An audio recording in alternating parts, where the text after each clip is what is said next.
right, name dropping time. Okay. Jackson Browne. Yeah. Oh God, he's my favorite. And Nice. I can't, you wrote Somebody's Baby with him. Right. I love that song. I love everything that man writes. Well, he's brilliant. He's so brilliant. I know. Yeah. Let's move away from you for a minute. Where does he come from? Where does he's just such a great writer. Was he a writer in high school? Was he a student of literature? Well, when I met him, he was 17 or 18 years old. He was already great.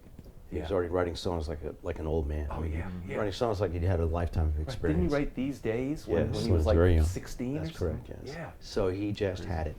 Some folks got it and some folks ain't. Right. He just had it, and that's the way he expressed himself. He was always great. Yeah. He was great the day I met him, and he's still great now. I mean, Yeah. some guys just got it, Man. and that's his way of expressing himself. Yeah. And I was on tour with him a lot, and when I would be backstage, he'd be doing a couple of solo tunes before the band came out. Mm-hmm. And I would hear those tunes backstage, and every night they would kill me. Yeah. Like I'd never heard them before. Yeah. For a dancer, and some of those songs, they'd reach out and grab you. Yeah. And it didn't matter how many times you'd heard them, every night it got me. That's it choked right. me up. That's right. So I've got those 2 solo acoustic albums. I don't know how these guys get the way they are. I really don't. Yeah. I don't know how genius, if that's an used Right, word. But right.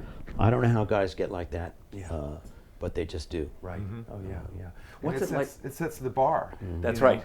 And really, he's such a classic example of someone who just has it. You Yeah. know, he Yeah. just sings Yeah. those songs, and it's timeless. That's and right. And it's just like this well that Yeah. just pours out of him. Oh, I know, Yeah. I know. Yeah. And they're so relevant. They were relevant 30 years ago. Yeah. And They're he's a relevant nice today. man. I know. He's a really nice man, and he spends time with people, and his fans. Yeah. And he's concerned, and he's he's concerned with the planet. That's and he right. does That's right. benefits for good causes. Yeah. And he's. Oh no, he he's good seems like people. somebody I would love to meet. You would. And I did meet him once. Yeah. David Lindley was playing at the. I go to a blues festival in Norway every year, Oh, the nice. Totenfest, Nice. and I do this interview thing with some of the performers there. Yep.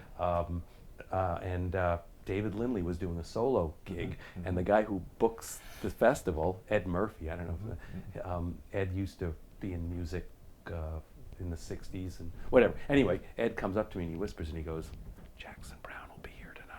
Because they were on that tour in Europe about 4 years ago, The duo 5 years tour. ago. Yeah, it's beautiful. And so, I'm standing there watching David Lindley, and all of a sudden there's Jackson Browne like standing right next to me. So I had to go up and just shake his hand. Sure. But what's it like to write music with him? Is it intimidating or? Not at all. Well, not for me, because like I said, I've known him forever. Yeah, yeah. When I go to write with him, it's usually because I have an idea that I think would be terrific for him and that he would immediately get. Yeah. In other words, the things we've written together, it's not like we just go in and go, oh, got any ideas? Yeah, right. I don't. Yeah. I never write like that. If I go to over to Jackson's to work on a tune, it's always because I have a kernel of an idea that I think would be great for him. Right. And so far we've agreed, and he Yeah. sits down, he plays around with it, makes it his own, takes my idea, makes it his own, and off it goes. Yeah, yeah. Does I know there are some performers who say, "Oh, I do all my writing when I get to the studio."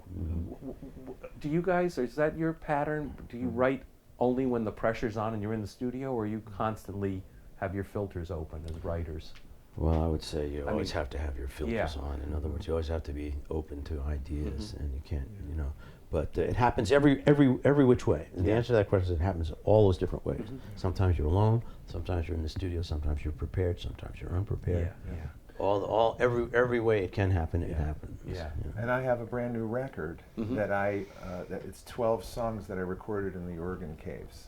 It's a record. Really? It's called From the Core. Now, I Yeah. got asked to do a documentary, and normally to do a documentary, they would do the footage, send it to me, and I'd score in my studio. And then they said, would you be interested in recording in the caves themselves? Yeah. So I decided to not prepare anything. Right. I just knew getting in that evocative space would be very inspiring. And in 3 hours, 12 pieces of music came. Wow. Just one at a Yeah, time. I took yeah. a 6-string acoustic and an 8-string mandocello. And they used those acoustic tracks for this PBS documentary, The Marble Halls of Oregon.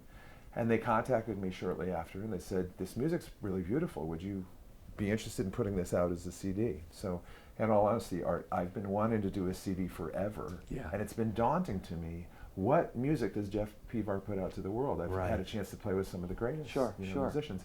And so this was such a wonderful invitation. I decided to take those acoustic tracks back to my studio, overdubbed all kinds of stuff. I'm playing most of the instruments myself, Right. bass and percussion and tabla and some banjo and some mandolin. Wow. And then Neat, as time neat. went on, I called on a few friends to play instruments on a few things where I was hearing who violin would be nice in this and cello would be nice. And Yeah. then I sent one to John Anderson from Yes, and he Yeah. co-wrote the lyrics on one piece. And this is a record that just came out like 2 weeks ago. Oh, neat. It's neat. called From the Core. Wow. And, And it's not all instrumental then? as there's it's two start- songs on it that have vocals. That have the vocals song with with John Anderson. that he and I co-wrote, and another song called Flying Caves Blues, which Cool. is kind of an Yeah. homage to Ry Cooder. Yeah. I was listening to the song one day during a run, and I heard Bobby King and Terry Evans, the guys Yeah. who used to Oh, sing yeah. with Ry Yeah. Cooder, Yeah. and I heard "There's a bat flying in the cave." So I decided to do like a 7-part gospel choir, Wow. thinking, here's an Wow. opportunity to just have some fun. That's funny. And in 3 hours, I wrote my first record. Yeah. So in answer to your question, it can happen Yeah. anytime, anywhere, Yeah. any place. Yeah. You That's right. just, you Yeah. keep the Yeah. Yeah. filters open. Yeah, you know? I mean, I know that as a writer. I trust the muse, Yep. and it'll come. And if I sit down today and I can't write, I know it'll come tomorrow. I don't have to chase after it Yeah. and all. Yeah, And someone Yeah. will say something. That's and right. go, ooh, yeah, wow, what a great little yeah, play on words. you yeah. know? That's right. I'm reading Springsteen's biography right now, and the way he works songs over and over and over and over and over again, his bandmates were ready to kill him on Born to Run. Do you rework stuff over and over and over? And how do you know when it's ready? When it's That's a good question. how do you know when to sort of step away and say that's There it finished? is. Well, I guess when I can stand to play it without hating it. Okay. Yeah. Lately, the last 4 or 5 songs that I've written have taken a long. They take a long time to gestate.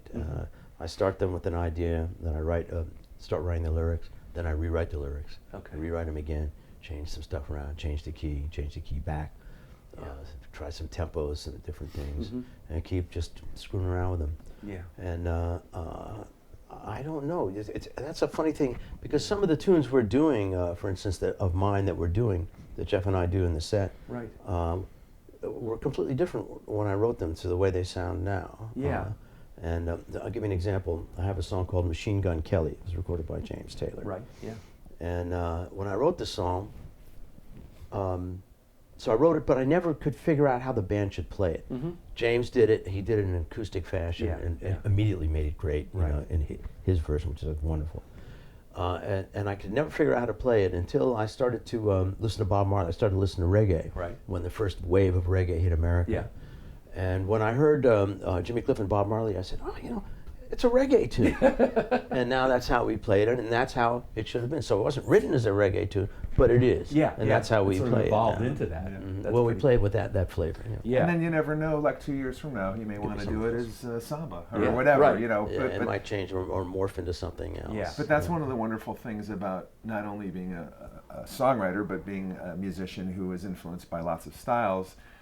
You can kind of bring certain feels into certain tunes and give them new life, and it just creates a new, fresh way to tell the story. Right, right, So right. It's fun to have that kind of freedom. Yeah, To yeah. do that. No, and-